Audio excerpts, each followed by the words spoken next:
My mission is to reach the central houses where the oil is hidden. My chete consists of Alikyov armed with a rifled musket and a saber, Iskandar armed with a composite bow and also a saber, Makary armed with a yatagan, rifled musket and a great axe, and of course our leader, Ishkembe Pasha, armed only with his personal sword. Against the Ottomans are the Cossacks, with Bochary and Prigozhin armed with a blunderbuss and a saber each, and with a queer priest and Simo armed with a rifled musket and a saber as well. As the attacker, I play first. Thinking my opponent will attempt to storm the main road towards the church, I start hiding some of my fighters in order to spread them around, distract his forces and try to find a way towards the church and the other central houses. Seeing me doing this, he also started hiding his fighters. New round begins and I rush to secure a good position in the main road. My opponent splits his forces above and below the church,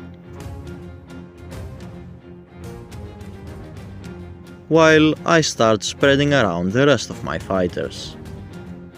I already notice that the fighters below the church advance very aggressively, while the others from above position themselves in a strange defensive formation quite far away from my fighters.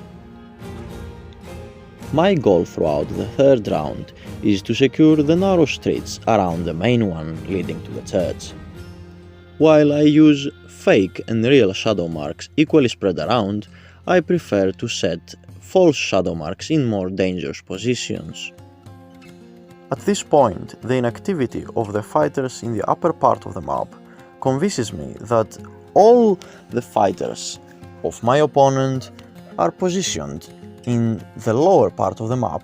Having an opponent with blunderbusses, I prefer to not engage in close quarters shooting, so I use false shadow marks, setting ambushes and Iskandar shooting his arrows every round to seize the Cossack advancing the center,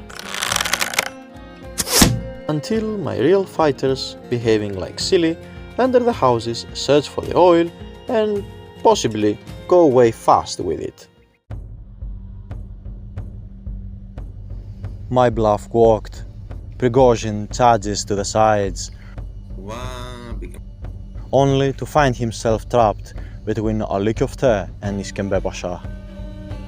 We enter the action phase and I rush with Makary down to keep the numbers high. The Cossacks forget about their leader and they push to the center. Meanwhile, I take Iskandar to a safe distance to avoid being outnumbered.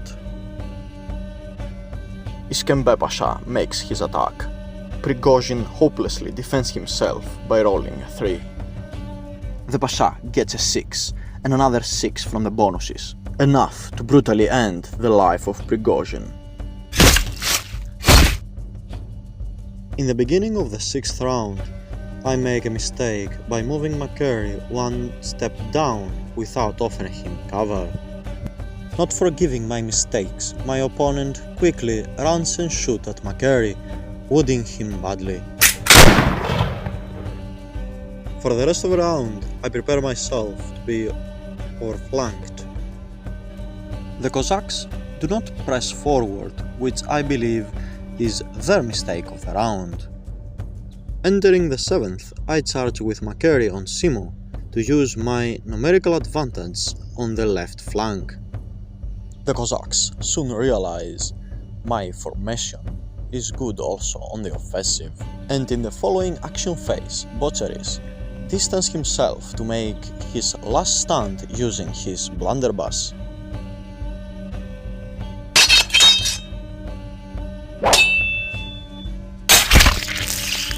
Papisa Ioanna is mercilessly slaughtered, and Simo remains alone to face the whole enemy Chete. Soon he too will fall by the sword, and Bocharis will run away to fight another day, because this day is of the Ottomans.